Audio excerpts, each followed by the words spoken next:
দরিয়ানগরের অন্ধকার গুহা, parasailing beach, হিমছড়ির নতুন পাহাড়, ঝাউবন এবং রাখাইনদের খাবার ও বিচ সাইড ব্রেকফাস্ট, এই সব কিছু থাকছে আজকের এই ভিডিওতে। সময় থাকতেই ভ্রমণ করে নিন, কারণ টাকা আবার আসবে, কিন্তু এই সময়, এই মুহূর্ত ফিরে আসবে না। আজ যেই সূর্যাস্ত মিস করবেন, কাল সেই রং আর পাবেন না। ভ্রমণ করুন যতদিন পা চলে, হৃদয় ডাকে আর সময় সঙ্গ দেয়। হ্যালো ফুডিজ, আজকে হলো কক্সবাজারের ডে 2 ব্লগ।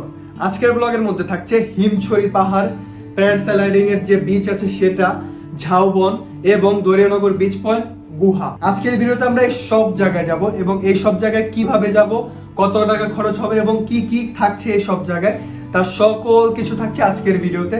তো আজকের ব্লগটা শুরু হতে যাচ্ছে ব্রেকফাস্ট দিয়ে, যে ব্রেকফাস্টটা মানে একবার হলেও ট্রাই করবেন কক্সবাজার আসলে। একদম সিম্পলের মধ্যে কিন্তু খুবই ইউনিক এবং অন্যরকম একটা ব্রেকফাস্ট দেখাবো। তো চলেন ব্লগটা আজকে শুরু করা যাক।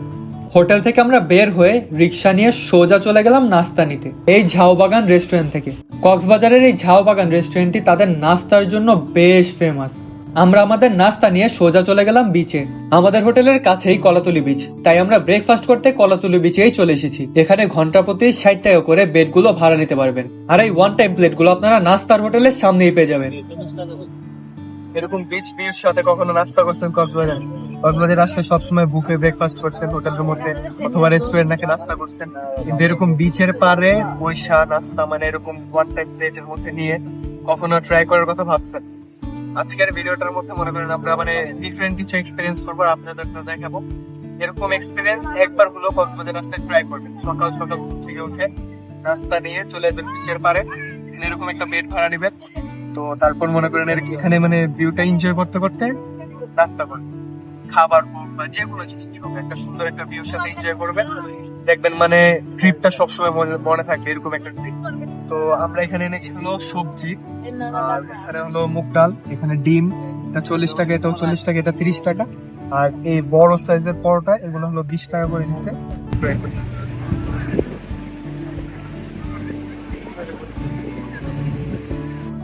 সমুদ্রের স্রোতের আওয়াজ,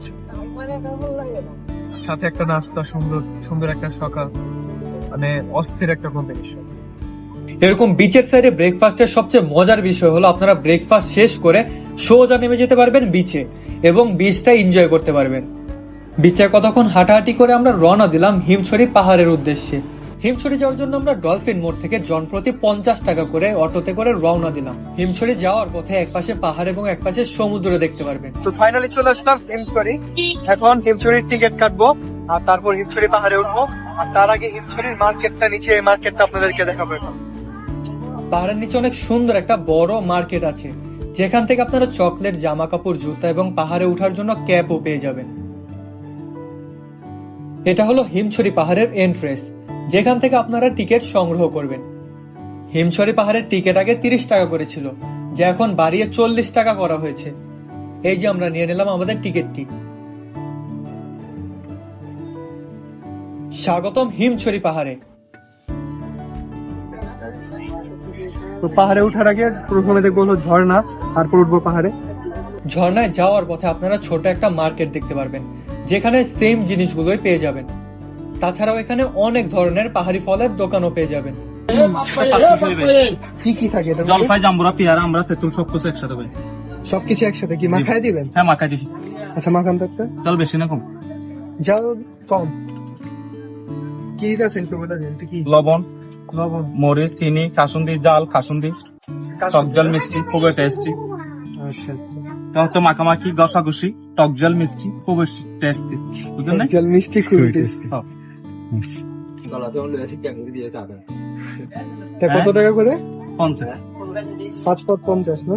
এই হলো 5 মিশালি।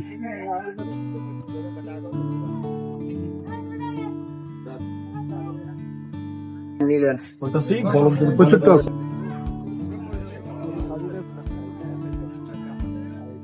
এই টক পাঁচমিশালি খেয়ে সোজা চলে গেলাম ঝর্ণার উদ্দেশ্যে। এই সেই ঝর্ণা যা দেখতে হাজারো মানুষের এত ভিড়। নর্মালি আসলে ঝর্ণায় এত পানি দেখা যায় না, কিন্তু এবার আমরা এসে ভালোই পানি দেখতে পারলাম। ঝর্ণা দেখা শেষ করে সোজা ওঠা শুরু করলাম পাহাড়ে। গতবার হিমছড়ি পাহাড়ে উঠতে সময় লেগেছিল 10 মিনিট, এবার দেখা যাক কত সময় লাগে। এটা হলো দ্বিতীয় ধাপ। প্রথম সিঁড়ি উঠা শেষ, 1 মিনিটও লাগে নাই। লম্বা হওয়ার কিছু একটা বেনিফিট তো থাকা দরকার, একসাথে 2টা করে উঠুন।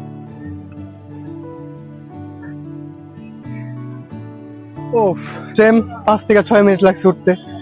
তো এবারও 5 থেকে 7 মিনিটের মধ্যেই উঠে গেলাম হিমছড়ি পাহাড়ে। হিমছড়ি ভিউটা দেখেন,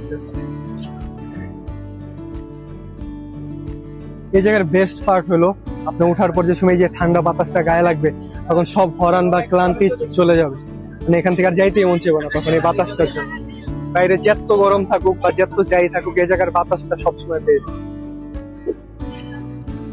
এটা হলো জাতীয় ছবি তোলার জায়গা। এই জাতীয় জায়গায় সবার ছবি আছে আমার বার। কত করে ডাব? কত কোনটা কত? এটা 180 আর এটা কত? যেটা 180। আচ্ছা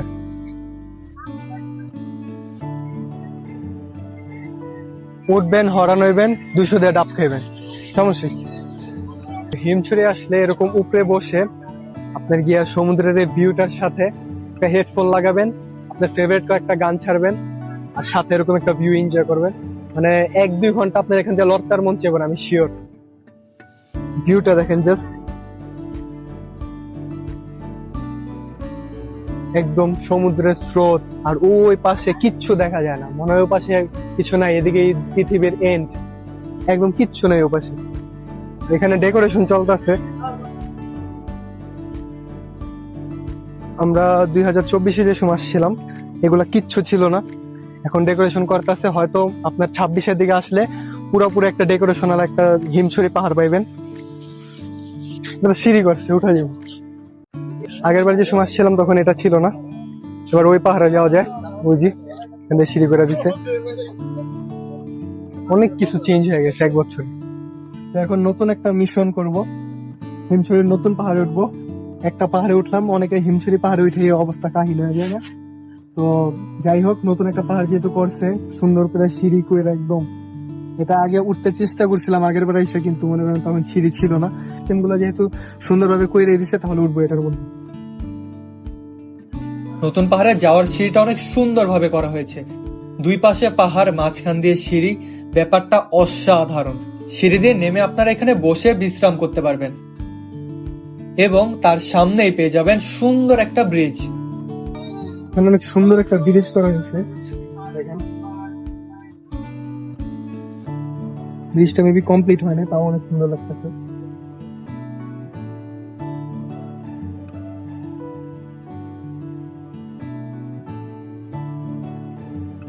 পাহাড়ে ওঠা শুরু, দেখি এটা কতক্ষণ লাগে। আসলে বিষয়টা হচ্ছে মানে আমাদের সময় থাকতে, আমাদের একটা বয়স থাকতে আমাদের যা যা মানে ইচ্ছা বা ঘোরাফেরা বা জিনিসগুলো এক্সপ্লোর করা, এগুলো আর কি করা উচিত। কারণ একটা সময় পর আপনি চাইলেও এরকম পাহাড় উঠতে পারবেন না, এরকম মানে এরকম একটা সুন্দর ভিউ দেখতে পারবেন না, এরকম ট্যুরে যেতে পারবেন না। একটা সময় টাকা থাকে, সময় থাকে না, আবার সময় থাকলে টাকা থাকে না। তো একটা বয়স থাকা অবস্থায় বা একটা সুযোগ পেলেই ট্যুর দেওয়া উচিত বা সুযোগ পেলেই মানে ঘুরতে যাওয়া উচিত। কারণ এই মুহূর্তগুলা সারা জীবন মনে থাকার মতো, এটা একবার লাইফে থেকে চলে গেলে আর জীবনে কখনো ফিরে পাবেন না জিনিসগুলো। পুরো পৃথিবী না পারেন, বাংলাদেশটা পারলেও ঘোরা ট্রাই করবেন, কারণ আমাদের বাংলাদেশটাও অনেক সুন্দর। জাস্ট দেখেন, যদি আপনি সৌন্দর্য খুঁজতে পারেন, আপনি জায়গা মতো যেতে পারেন, তাহলে বাংলাদেশটাও খুব সুন্দর। তো ফাইনালি আমরা দ্বিতীয় পাহাড়ে উঠে গেলাম, হিমছড়ির নতুন যে পাহাড় সেটা উঠে গেছি। এটা আর কি এখনো পুরোপুরি কমপ্লিট হয় নাই।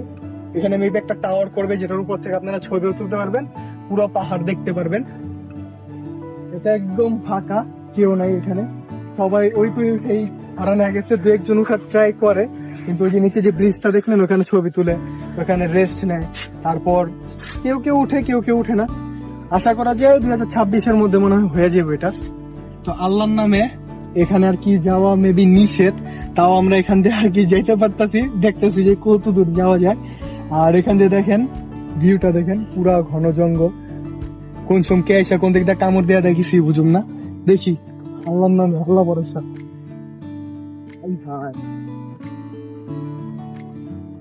আজকে সত্যি ম্যান ভার্সেস ওয়াইল্ড হয়ে গেল। পুরা গেছিলাম না দেখ আমাদের ক্যামেরাম্যান এখনই শহীদ হতে যা বেঁচে গেল আর কি। শহীদ হইলে এদিকে কবর দিতে হতো। বাবা রে, পুরাই ঘন জঙ্গল, দেখেন জিনিসটা। এটা দিয়ে আর ঝুললে এখন টার্জেনের মতো একটা ঝুল দেওয়া যাবো। ওই পাশে যাও ক্যান্সেল, এই পাশে যাবে। মইরা গেলে আপনাদের জন্য, যদি মইরা যাই ভিডিও দেখে গিয়ে, তাহলে দোয়া করবেন, এতটুকু চাই। বাবা রে বাবা, দেখেন জিনিসটা একদম নীরব, কিন্তু জায়গাটা অনেক অনেক পিস, এই জায়গা অনেক শান্তি। শহরের যানজট, তারপর আপনার গিয়া গাড়ি ঘোড়া, এই সমস্যা ওই সমস্যা, এটা সেটা, এত প্যারা থেকে মুক্তির জন্য একটা ট্যুর, একটা ট্রিপ অবশ্যই দরকার লাইফে। প্রত্যেক বছর চেষ্টা করবেন একটা হইলেও একটা ট্যুর দেওয়ার। এরকম একটা পিসফুল একটা জায়গায় যদি আইসা জাস্ট 1-2 দিনও থাকেন, তাহলে মনে করেন টেনশনটা অনেক কমে যাবে। এরকম একটা জিনিস জাস্ট দেখেন জিনিসটা। এখানে দাঁড়ায় আছে যে, এখানে স্লিপ করলে ফু করে একবারে একটা জীবনের সবচেয়ে বড় স্লাইড খাইবেন, এক স্লাইড একেবারে মাটির নিচে। এবার পাহাড় থেকে নেমে আমরা চলে যাচ্ছি ঝাউবন। তো ফাইনালি হিমছড়ি থেকে 40 টাকা করে দুইজনে চলে আসলাম হলো ঝাউবনে। দেখেন এটা হলো ঝাউবন।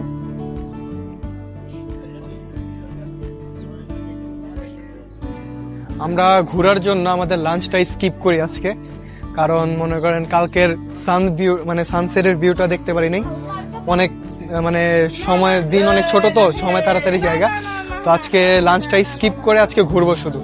ঝাউবনের এই ব্রিজটা অন্যরকম একটা বাইক। এই প্রত্যেক জায়গার ডিফারেন্ট কিছু এক্সপিরিয়েন্স পাবেন।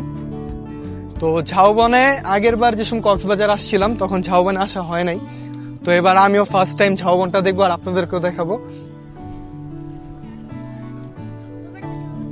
কলাতলির যে ঝাউবনটা আছে, ওটা বলা যায় নাইরা ঝাউবন। ওটার মধ্যে কিছুই নাই, এটার মধ্যে চুল অনেক, ওটার মধ্যে চুল নাই, গাছ আর কি। এই বীজটা খুবই সুন্দর এবং নীরব। এটা হলো সেই ঝাউবনের বীজ। দুই পাশ দিয়ে ঝাউবন, দেখে কি সুন্দর একটা বীজ।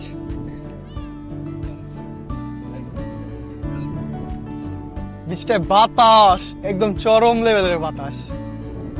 আর অন্যান্য বীচের তুলনায় এটা মনে করেন একদম বেশি মানুষ, ক্রাউড নাই, তো সমুদ্রের স্রোত একদম আওয়াজ। আর ওই পাশে দেখেন পাহাড় গুলা আর ঝাউবন, ভিউটা দেখেন জাস্ট ওফ। এইগুলা ভিউ যে সময় বাস্তবে আপনারা দেখবেন, তখন আপনার চোখের যে শান্তি, মনের শান্তি, তারপর টেনশন, তারপর নানা রকম যে সমস্যা, সব ভুলে যাবে। এটা ওয়ান টাইম এক্সপিরিয়েন্স লাইফে। আর এরকম জায়গাগুলো আসলে যেতেও মন চায় না, আর আসলে বারবার আসতেও মন চায়। এরকম একটা জায়গা। এই পাশটা দেখেন, ওই যে ঝাউবন দিয়ে ভরা, কুয়াশা কুয়াশা টাইপ। আর এই পাশে পাহাড় আর ঝাউবন। আর পিছের ব্যাকগ্রাউন্ডটা দেখেন, পুরোটাই ঝাউবন। যে আমার পিছে পুরাটা ঝাউবন, আর সামনে, ঠিক তার সামনেই সমুদ্র। ছবি তুলতে চান, অথবা ভিডিও করতে চান, অথবা পিসফুল একটা টাইম স্পেন্ড করতে চান বিচের পাশে, তাহলে এই বিচটা বেস্ট। আর ঠিক ওই পাশে গেলে লাল কাঁকড়া বিচ, আর এই পাশে মনে করেন ঝাউবন দেওয়া ভরা। আপনারা চাইলে যে বাগি রাইড আছে, ওই রাইড গুলো দিয়ে একদম ডাইরেক্ট লাল কাঁকড়া চলে যেতে পারবেন। আর এখানে কিছু সময় কাটাতে পারবেন। এই দেখেন, এবার ঝাউবন থেকে আমরা সোজা চলে যাব দরিয়ানগর বিচ পয়েন্টে। তো ফাইনালি আমরা চলে আসলাম সেই দরিয়ানগরে। আর যেই সানসেটের জন্য আজকে বিকালের খাবার লাঞ্চটা স্কিপ করা হয়েছে, ওই সানসেট তো আজকে না দেখা যাবেই না। এই যে দেখেন কি সুন্দর একটা সানসেট দেখতে যেতেছি আমরা। আর ঠিক এই পাশে দরিয়ানগরের যে গুহা, যেটা দেখাবো আপনাদেরকে। সানসেটটা দেখার পর এখানে আসবো আমরা। তো চলুন দেখ। তো এটা হলো সেই দরিয়ানগরের বিচটা। এখানে প্যারাসেলিংও করা হয়। বিচটা একদম খালি, ওইখানে খেলাধুলা করতে আসছে। আর এখানে একদম আমরা ডাইরেক্ট দেখবো সূর্যাস্তটা। আসলে একদিনে চেষ্টা করি অনেক জায়গা ঘোরার, কিন্তু মনে করেন জিনিসটা এরকম হচ্ছে, শীতের দিন, এত ছোট দিন, যে 5টার মধ্যে মনে করেন দিন শেষ হয়ে যায়, এই জন্য সবকিছু কভার করা মানে পসিবল হয় না। প্ল্যান থাকে যে সবকিছু কভার করব, কিন্তু পসিবল হয় না। এই সেই সূর্যাস্ত যেটা আজকে প্ল্যান করছিলাম, আর দরিয়ানগর বিচ থেকে সূর্যাস্ত দেখবো, আজকে সেটা পসিবল হইলো। এটা হলো দরিয়ানগর বিচ। অনেকেই হয়তো চিনেন না বা দেখেন নাই, কিন্তু এখানে একটা বিচ আছে, আর ওই পাশে আছে হলো গুহা পর্যটক স্পট একটা, ওইটাও দেখাবো। আর এই যে দেখতে পাচ্ছেন কত সুন্দর একটা সূর্যাস্ত।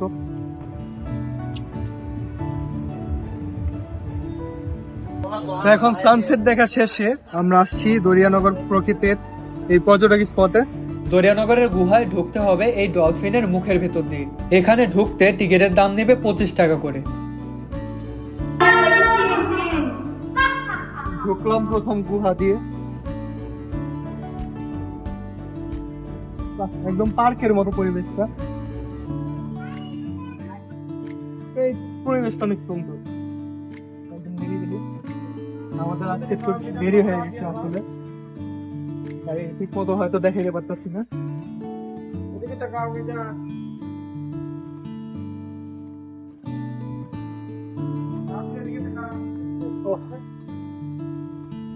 পুরো একটা অ্যাডভেঞ্চার। জায়গাটা এখানে একটা এস্থেটিক ভাইব দিতে আছে।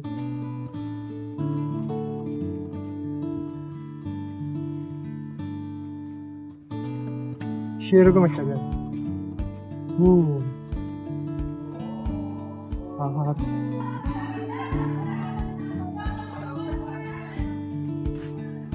পাশের বাসার আন্টিরা ঝগড়া করছে।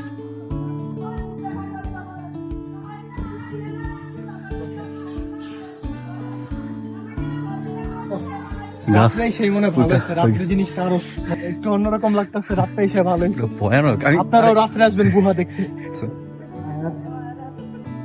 আজকে অন্ধকার গুহায় অন্ধকার খুঁজছে।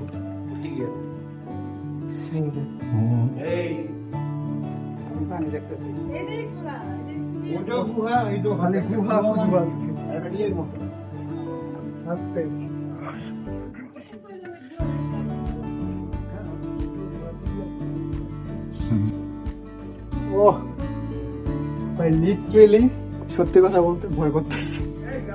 হ্যাঁ, যাওয়া যায় পানি। এই হলো আরেকটা গুহা, কি বড় উপরে দিয়া পাতা। এই সেই গুহা, গুহার মধ্যে রাত্রে আসবেন, একদম একদম গোস্ট হান্টিং এর একটা ফিল পাবেন। দিনের বেলা এই গুহা দেখে কোনো লাভ নেই, রাত্রেবেলা আসবেন। আমরা বাই মিস্টেকলি একটা হিডেন জেম পেয়ে গেছি, যে রাত্রেবেলা গুহা এক্সপ্লোর করা। তো আমাদের সেই কাঙ্ক্ষিত গুহা তো দেখলিনি, দেখলে লাগলো মানে গুহাটা দেখে লাগতেছে, ভিডিওতে কেমন লাগতেছে জানি না, কিন্তু গুহা দেখতে লাগতেছে কোনো হলিউড মুভির, একদম গোস্ট কোনো হলিউড মুভির সিনে চলে আসছি, একদম পুরো ভয়ানক। তো জিনিসটা হয়তো দিনের বেলা আসলে এরকম একটা এক্সপিরিয়েন্স হতো না, এরকম মানে হান্টিং টাইপ। তো রাত্রে আসলে যদি ভয় পেতে চান তাহলে রাত্রে আসেন, আর দিনের বেলা আসলে গুহা দেখে যাবেন। তো আমি দিনের বেলা কিরকম লাগে এটা জানি না, কিন্তু রাত্রের বেলা খুবই ভয়ঙ্কর, একটা অন্যরকম একটা এক্সপিরিয়েন্স। আর আমরা শুধু দুজনেই ছিলাম, আমি আর আমার ক্যামেরাম্যান, দুজনেই পুরো গুহাটা দেখলাম, সেই লাগলো। আপনারা একবার রাত্রে আইসা ট্রাই করবেন, যদি দিনের বেলা আইসা থাকেন একবার রাত্রে অবশ্যই আইসা ট্রাই করবেন। আর দিনের বেলায় গুহাটা দেখতে কেমন লাগে আমাদের জানাবেন কমেন্টে। এই যে গুহার পাশাপাশি আমরা দেখতেছি আরেকটা টাওয়ারে, ছোট ছোট হাতি হাতি পাপা, ছোট ছোট সিঁড়ি।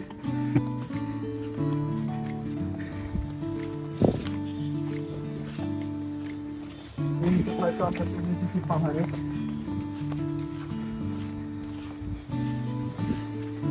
এত সুন্দর ভয়ঙ্কর গুহা দেখার পর পাহাড় দেখবো।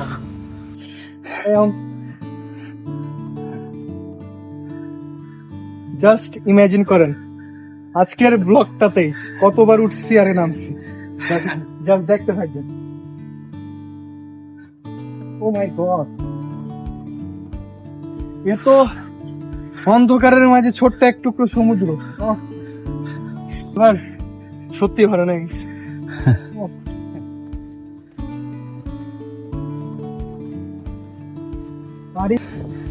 ও ভিউটা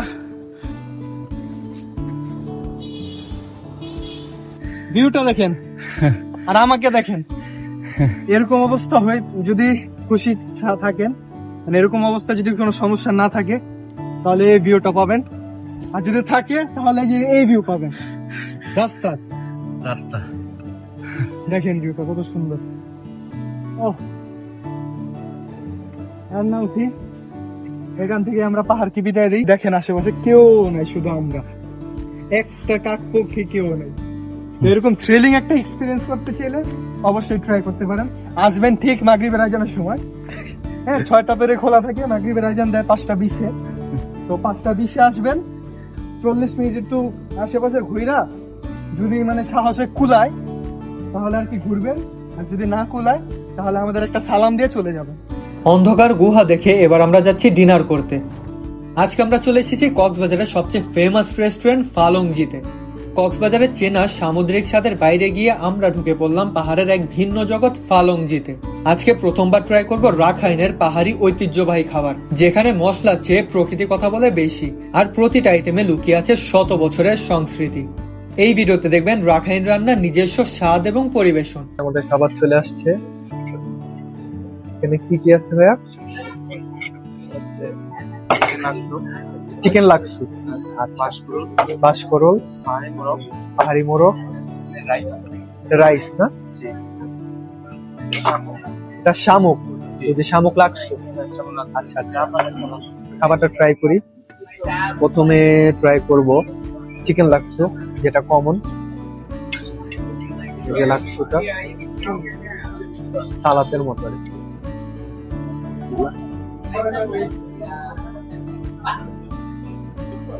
চলো সিম্পল, পেঁয়াজ, চিকেন, তারপর আপনার মশলা, মরিচ, তেল, এগুলা দিয়ে আমরা একটা মানে পেঁয়াজ ভর্তা খাই, ওরকম টাইপের, ওরকম পেঁয়াজ ভর্তার মতোই, জাস্ট চিকেনটা অ্যাড করা হয়েছে।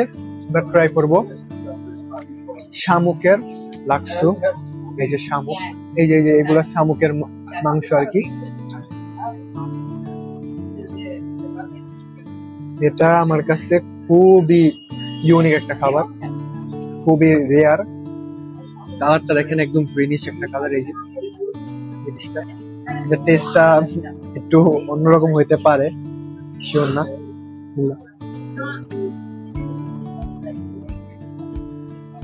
অনেক মজা ভাই, আমি কনফিউজ ছিলাম যেটা কেমন হবে টেস্টটা, যেহেতু শামুকের মাংস। ওই যে অনেক মজা, সারপ্রাইজিংলি অনেক মজা। এবার খাবো র বাঁশ। জীবনে বাঁশ খেতে খেতে এই পর্যায়ে আজকে। এবার বাঁশকরল খাবো। আমরা ঢাকার মধ্যে স্ট্রিট করে বাঁশকরল খেয়েছি, কিন্তু এটা এরকম একদমই না, এটা হলো অথেন্টিক। এই যে হালকা একটা গ্রেভি, কালারটা দেখেন, দেখে মনে হচ্ছে স্পাইসি হতে পারে।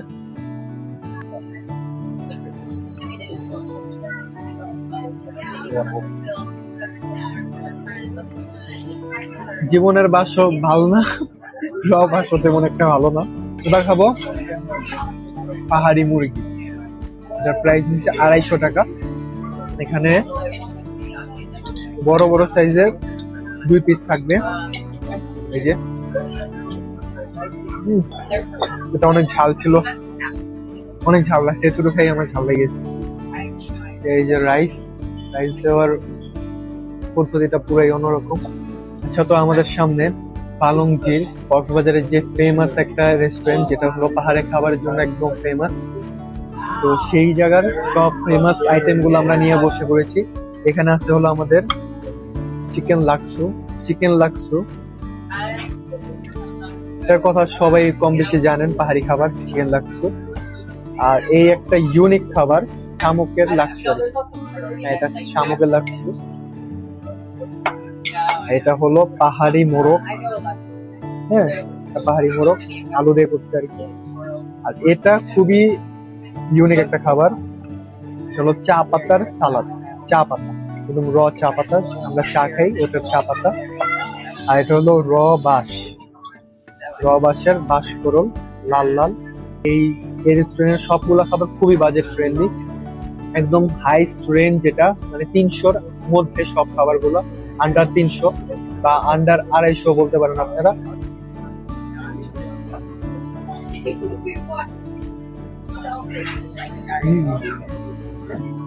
এটার টেস্টটা অনেক মজা, অথেন্টিক হয়। আমরা ওখানে রেস্টুরেন্টে যেটা খাইছি ওটার থেকে এটা অনেক মজা। এবার ট্রাই করব সবচেয়ে স্পেশাল একটা খাবার, last but not the least, চায়ের সালাদ। সুপার কিছু দেওয়া হয়েছে এখানে, দেখেন চা পাতা, বিনস, একদম মাখো মাখো একটা জিনিস।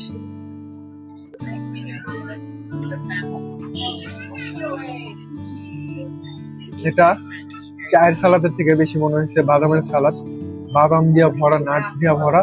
টেস্টটা লাগতেছে মনে করেন বাদামের ভর্তা খাই না আমরা, বাদাম মাখা খাই স্ট্রিট সাইডে, ওরকম একটা টেস্ট। এটা ছিল আমাদের ডে 2 ব্লগ। ভিডিওটা ভালো লেগে থাকলে অবশ্যই ফলো এবং সাবস্ক্রাইব করবেন।